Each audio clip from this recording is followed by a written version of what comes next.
Odd on Grecian earn John Keats की odds में से सबसे छोटी ओड है।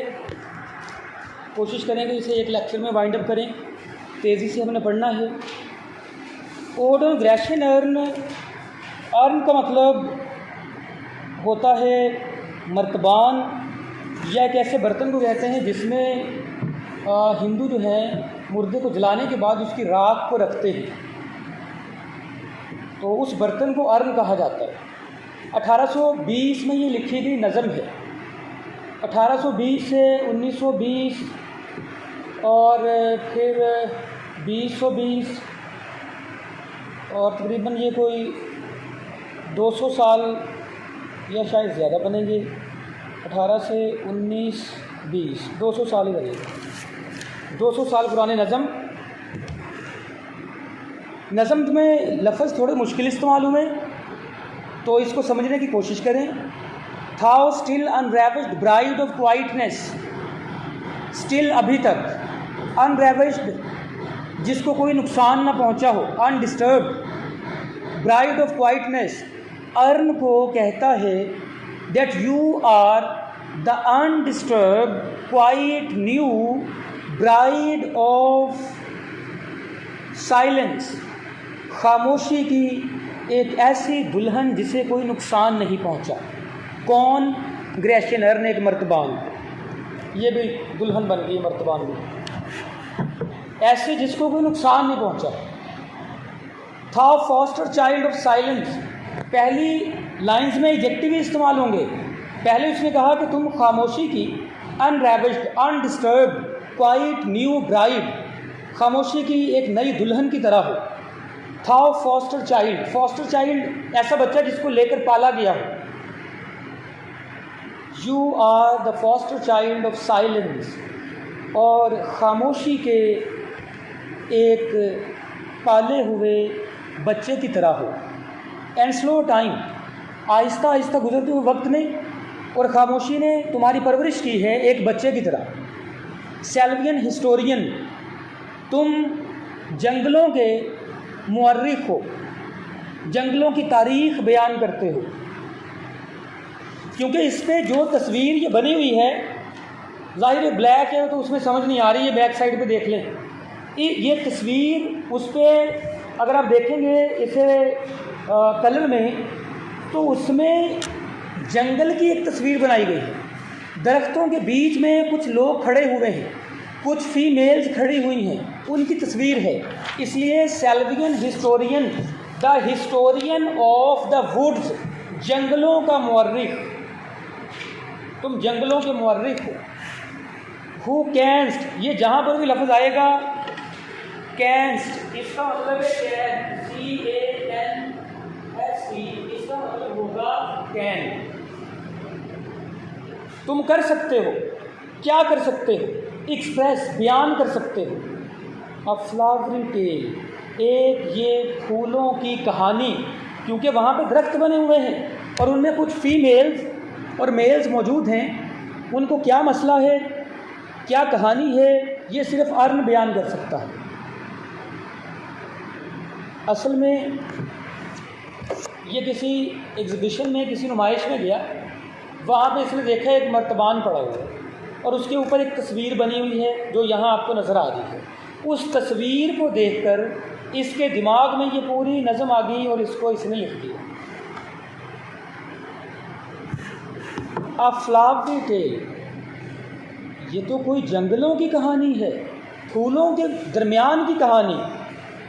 मोर स्वीटली दैन आवर राइम, जितने अच्छे तरीके से ए मर्तबान तुम ये कहानी बयान कर सकते हो, इतना अच्छा तो हम शायर लोग भी बयान नहीं कर सकते। राइम कहते हैं पोइट्री को। इतना अच्छा तो हम शायर लोग भी बयान नहीं कर सकते। जबकि शायरों के बारे में ये कहा जाता है कि शायर कम से कम लफ्ज़ों में ज़्यादा से ज़्यादा बात करने की सलाहियत रखते हैं। मगज़ को बाग में जाने न देना कि ना खून परवाने का होगा। मगज़ शहद की मक्खी, अगर वो बाग में जाएगी, वहाँ से वो किसी फूल का रस लेके आएगी और उससे वो अपना छत्ता बनाएगी, उससे शहद भी निकलेगा, उससे मोम भी बनेगी। जब मोम बनेगी उससे कोई मोमबत्ती, कोई कैंडल रोशन होगी। जब वो रोशन होगी तो उस पर कोई पतंगे, कोई भंवरे आएंगे, कोई बीटल्स, कोई इंसेक्ट्स आएंगे। जाहिर है उसकी रोशनी में वो जल के मर जाएंगे।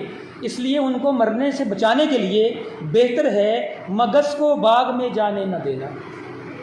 ना वो मगज़, शहद की मक्खी बाग में जाए, ना ये सारा तसलसल चले। यानी उसको हमने नसर में बयान किया तो 4-5 लाइनें लग गई, लेकिन शेर 2 लाइनों का है। शायर ये खूबी रखते हैं कि वो कम से कम लफ्ज़ों में ज़्यादा से ज़्यादा बयान करें। लेकिन यहाँ तो जॉन कीट्स कह रहा है कि तुम ऐसे एक जंगलों के मुअर्रिख हो कि तुम हम शायरों से भी ज़्यादा अच्छे तरीके से कहानी बयान कर सकते हो। वट लीफ फ्रिंज्ड लेजेंड, ये पत्तों में छुपे हुए लेजेंड लोग कौन हैं, ये अजीम लोग कौन हैं। हॉन्ट्स अबाउट धाए शेर, जो तुम्हारे ऊपर बने हुए हैं। रमज़ान में और फिर इतनी गर्मियों में जॉन कीट्स को पढ़ना और पढ़ाना ये किसी मुसीबत और अजाब से कम नहीं। आप लोग छुट्टी कर लेते घर में, कोई तिलावत करें, कोई और नेक काम करें। मुझे भी घर से आना पड़ा, पढ़ के रहे हैं जॉन कीट्स को। अब तसल्ली से सुने और हिम्मत से सुने, कोई थके ना। अबाउट धाई शेर, तुम्हारे ऊपर ये कौन लोग हैं, ये कोई अजीम लोग हैं, लेजेंड हैं। ऑफ डिटीज़ और मॉर्टल्स, क्या ये कोई डिटीज़, क्या ये कोई देवता हैं, और मॉर्टल्स, या ये कोई इंसान हैं। और ऑफ बोथ, या आधे आधे हैं, आधे इंसान हैं आधे डिटीज़ हैं। 4 इंसान हैं 4 देवता हैं। इन टेम्प और the dales, Tempe temple, short लफ्ज़ कर गया टेम्पल, टेम्पल कहते हैं मंदिर को, और डेल्स ऑफ आर्कडी। आर्कडी यूनान का एक इलाका है, क्योंकि ये यूनान के बड़े रेफरेंस देता है। क्या ये किसी मंदिर में खड़े हैं या किसी डेल्स, किसी सरसब्ज़ो शादाब वादी में खड़े हैं। कौन सी वादी? ऑफ आर्कडी, आर्कडी शहर की किसी वादी में है या आर्कडी के किसी मंदिर में खड़े हैं।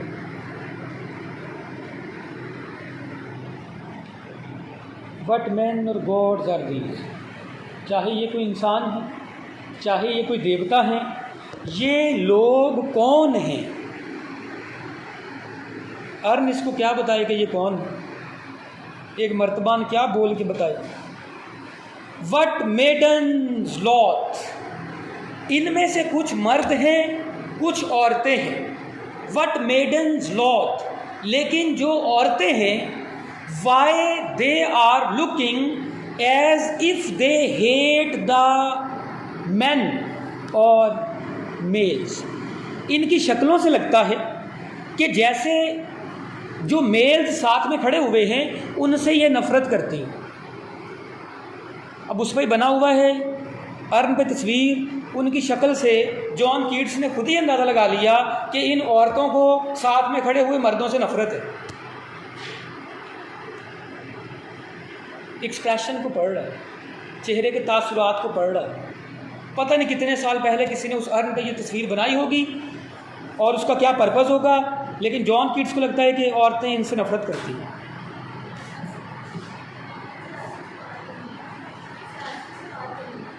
क्या करो करो जाओ, पंखों की स्पीड कम कर दो, स्पीड कम कर दो। वट मैड परस्यूट्स, ये क्यों पागलों की तरह इनके पीछे पड़े हुए हैं। मर्द औरतों के पीछे, मर्तबान पे ये क्यों पागलों की तरह इनके पीछे भाग रहे हैं। वट स्ट्रगल टू एस्केप, और वो बेचारियाँ क्यों कोशिश कर रही हैं एस्केप, भागने की। वट पाइप्स एंड टिम्ब्रल्स, ये इसमें बांसुरियाँ और ढोल क्यों बने हुए हैं। वट वाइल्ड एक्सटेसी, ये क्या जुनूनी किस्म का जज्बा है जो मर्दों में नज़र आता है। Heard melodies are sweet but those unheard are sweeter, वो म्यूज़िक जो इंसान सुनता है वो बेहतर होता है, लेकिन जो म्यूज़िक इंसान नहीं सुनता वो बेहतरीन होता है। नया गाना भी आ गया मार्केट में, अभी आपने सुना नहीं, किसी ने बता दिया कि कोई नया गाना, आपके दिमाग में वो बेहतरीन होगा क्योंकि आपने पहले सारे सुन रखे, चाहे वो बेहतरीन है या नहीं है ये तो सुनने के बाद पता चलेगा। Heard melodies are sweet, simply जो चीज़ इंसान के बस में हो, जो आपकी चीज़ बन जाए, उसकी कीमत कम हो जाती है। कोई मोबाइल आपने ख़रीद लिया, उसकी कीमत तभी तक थी, उसकी वैल्यू तभी तक थी जब वो आपका नहीं था। जब आप किसी चीज़ को हासिल करते हैं, हासिल करने के बाद उसकी वैल्यू ख़त्म हो जाती है। अगर आप उसको हासिल नहीं करते, उसकी वैल्यू आपके पास रहती है। दो में से एक चीज़ आपके पास रहेगी, या वो चीज़ रहेगी या उसकी वैल्यू रहेगी। दोनों चीज़ें एक वक्त में नहीं रह सकती। आर स्वीटर देयरफॉर ये सॉफ्ट पाइप्स। अब उस मर्तबान के ऊपर तस्वीर बनी है, उस पर बांसुरी बनी हुई है। उस बांसुरी से कहता है कि ये जो बांसुरी मर्तबान पे बनी हुई हैं, बजती रहो, हमेशा बजती रहो। उसमें से आवाज़ कोई नहीं आ रही, लेकिन जॉन कीट्स शायराना कानों से सुन रहा है, शायराना तर्ज अमल से सुन रहा है। शायरों की आंखें वो भी देख सकती हैं जो आम लोगों को नज़र नहीं आता, और वो सुन भी सकती हैं जो आम लोगों को सुनता भी नहीं। इसलिए कह रहा कि और ये बांसुरी हो, बजती रहो, प्ले ऑन, बजती रहो।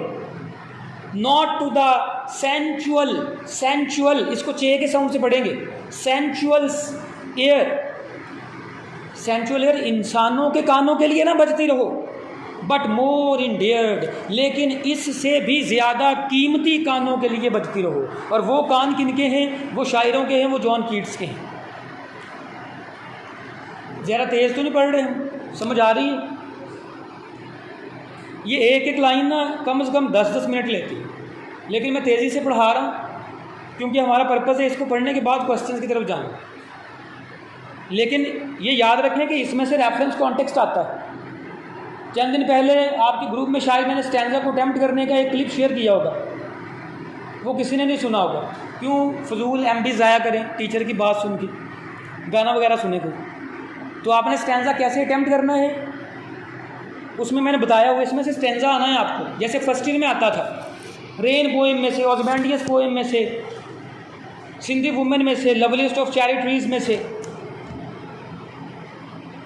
Pipe to the spirit ditties of no tone, देवताओं के लिए ए बांसुरियों, ए ढोल बजते रहो। Fair youth beneath the trees, ए नौजवानों जो दरख्तों के नीचे खड़े हैं, beneath the trees, fair youth खूबसूरत नौजवानों, thou can not leave thy song, गाना गाना बंद ना करना, ना तुम कभी बंद कर सकते हो। एक बंदा किसी तस्वीर में बैठा चाय पी रहा है, क्या उसकी चाय कभी ख़त्म हो सकती? वो जहाँ टिका हुआ है वहीं रहे। कोई बंदा माइक पकड़ के लग रहा है कि गाना गा रहा है, क्या उसका गाना ख़त्म हो सकता है? वो वहीं पर रहेगा। यही मंजर अर्न पे बना हुआ है। Thou can not leave thy song, तुम्हारा गाना ख़त्म नहीं हो सकता। Nor ever can those trees be bare, अब तस्वीर में जो दरख्त आ गए, क्या उन पर भी मौसम खिज़ा आएगा? वैसे रहेंगे ना। तुम अपने पत्ते कभी नहीं गिरा सकते, बेयर, तुम्हारे पत्ते कभी नहीं गिर सकते। Bold lover, never never can you kiss, तुम अपने मकसद में कभी कामयाब नहीं हो सकते। दो विनिंग नियर द गोल, अगरचे तुम अपने मकसद के करीब ही हो। येट डू नॉट ग्रीव, उदास ना हो, परेशान ना हो, क्योंकि इसकी ज़िंदगी के खुद भी यही मसले थे फैनी ब्राउन के साथ। उदास ना हो। शी कैन नॉट फेड, जिससे तुम मोहब्बत करते हो उसकी खूबसूरती कभी फेड नहीं हो सकती, वो कभी ख़त्म नहीं हो सकती। ज़ाहिर आम इंसान जैसे जैसे उम्र बढ़ेगी खूबसूरती ख़त्म होगी, लेकिन जो तस्वीर में आ गया वो वैसे ही रहेगा। खाक में मिल जाएंगे सब अपनी हस्ती के निशान, यादगारे ज़ीस्त होगी ताज़ा इस तस्वीर से। ज़ीस्त ज़िंदगी को कहते हैं। ये ऐसे ही रहेगा। She can not fade, she can not be aged, उसकी ज़्यादा उम्र नहीं होगी।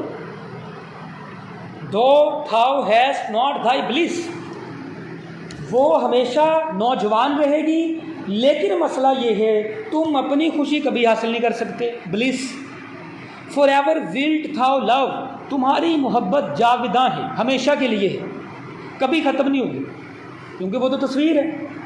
एंड शी बी फेयर, और ये भी हमेशा के लिए फेयर, खूबसूरत रहेगी। अच्छा, अब उनको छोड़ा है, अब इसे कुछ शाखें नज़र आ कि ये शाखें यहाँ पे कैसी हैं, दरख्तों की शाखें। शाखें अगर रहेंगी तो पत्ते भी आएंगे, दिन ये अगर बुरे हैं तो अच्छे भी आएंगे।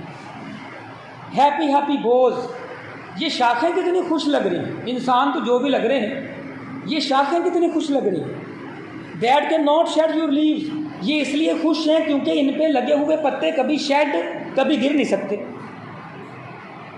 Nor ever bid the spring adieu, ना कभी मौसम बहार तुम्हें खुदा हाफिज कहेगा।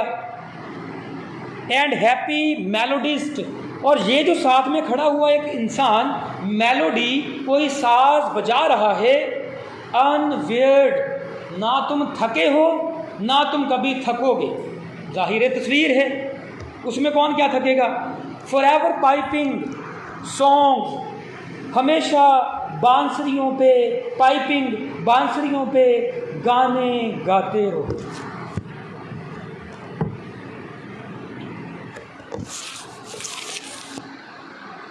फॉर एवर न्यू, हमेशा नए गाने।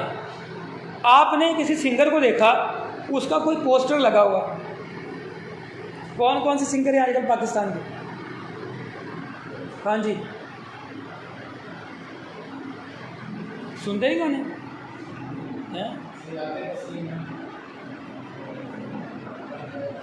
अताउल्लाह को आपने देख लीजिए, ठीक है, अताउल्लाह को आपने देख लीजिए, उसकी तस्वीर आपने उसके 40 गाने सुन रखे। आप तस्वीर में वही इमेजिन करेंगे सॉन्ग, या जहन में आएगा जो सॉन्ग आपने सुन रखा है। जितने नए आने वाले नुमाइश में जिसमें ये कीट्स साहब गए हैं, उस अर्न को देखेंगे और गाना गाने वाले को देखेंगे, वैसे ही ये गाने तस्वुर करेंगे कि ये कौन सा गाना गा रहा है। इसलिए लिखा फॉर एवर न्यू, हमेशा नए गाने। More happy love, more happy happy love. और ये जो दो लवर्स की एक तस्वीर बनी हुई है अर्न के ऊपर, इनको देख के लोग और हमेशा खुश होंगे। मोर हैप्पी हैप्पी लव, ये मोहब्बत हमेशा खुशी के साथ भरी रहेगी।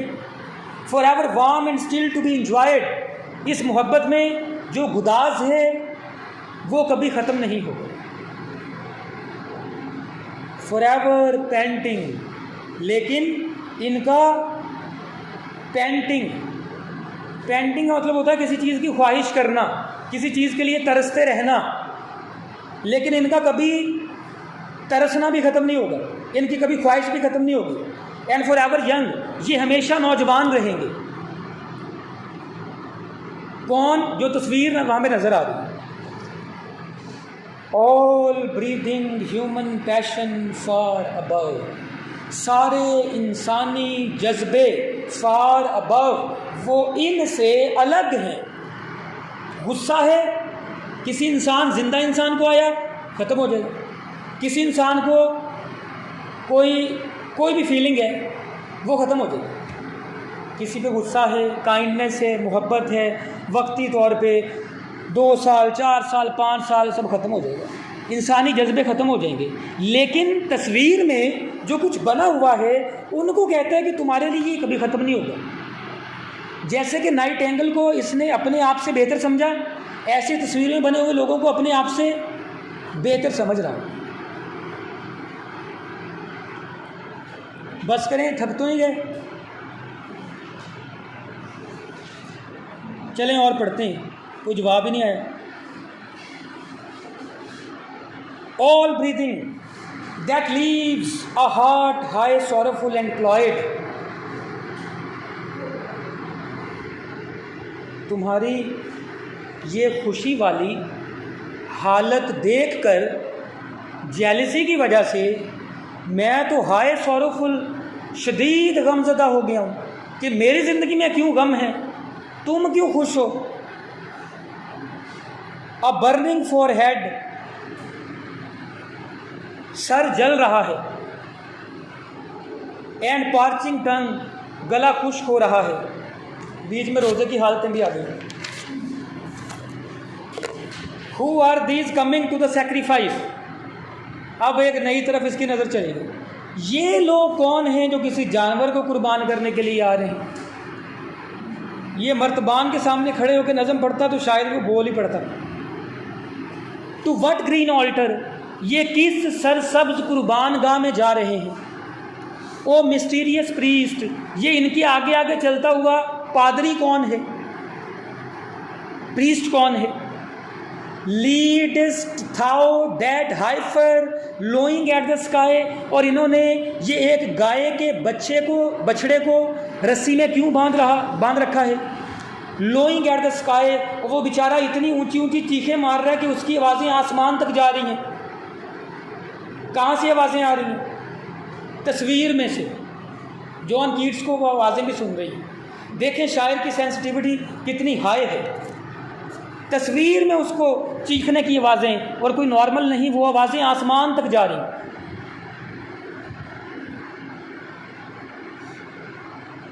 And all her silken flanks, इस जानवर को रेशमी कपड़े से ढांपा हुआ है, विद गार्लैंड ड्रेस, और उसको फूलों से सजाया हुआ है।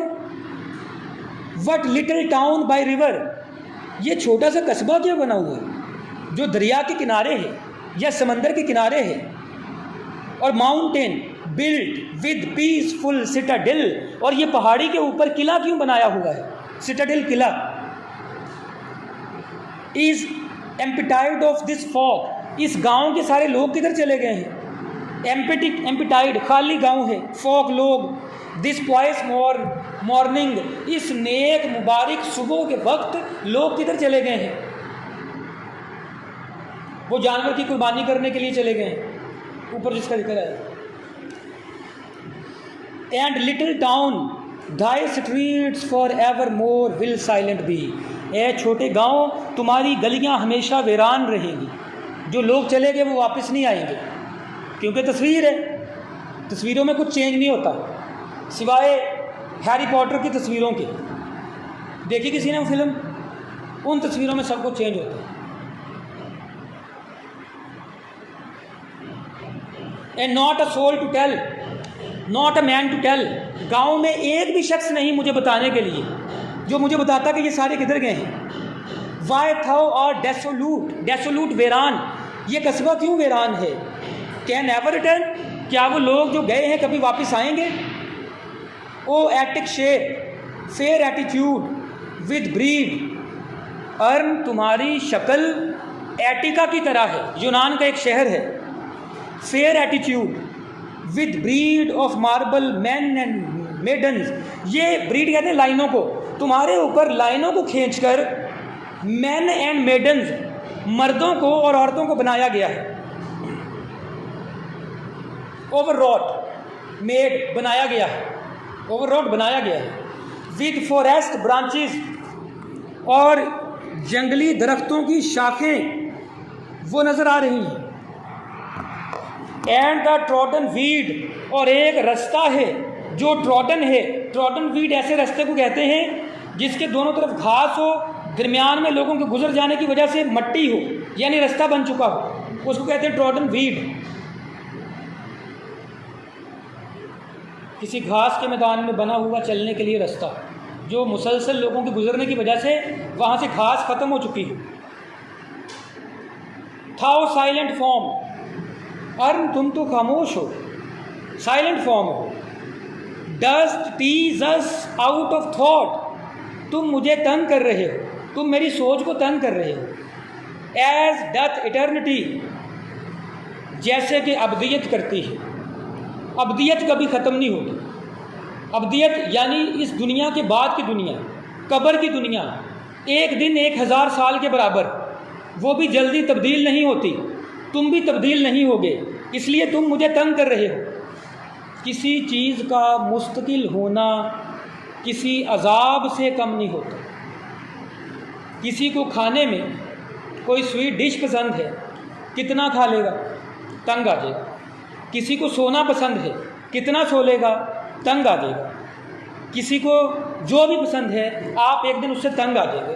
एक दिन आप अपने आप से तंग आ जाएंगे कि मैंने क्या फ़ैसला कर लिया पढ़ने का।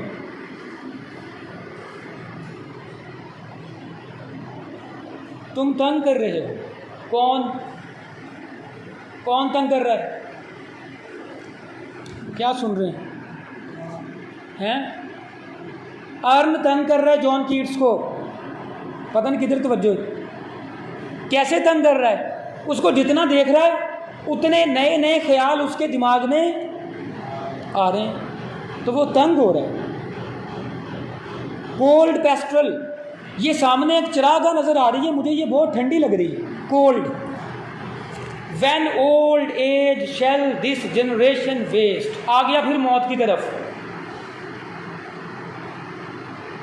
ये हादसा तो किसी दिन गुजरने वाला था, मैं बच भी जाता तो एक रोज़ मरने वाला था। हाँ जी, क्या हुआ? कोई क्वेश्चन है?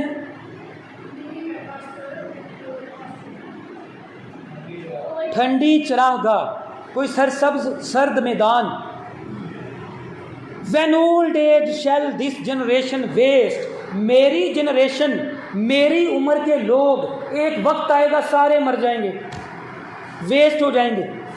थाउ शैल रिमेन, लेकिन ए अर्न, तुम बाकी रहोगे। जैसे नाइटिंगेल को इसने कहा था सारे मर जाएंगे तुम वापस रहोगे, अर्न तुम बाकी रहोगे।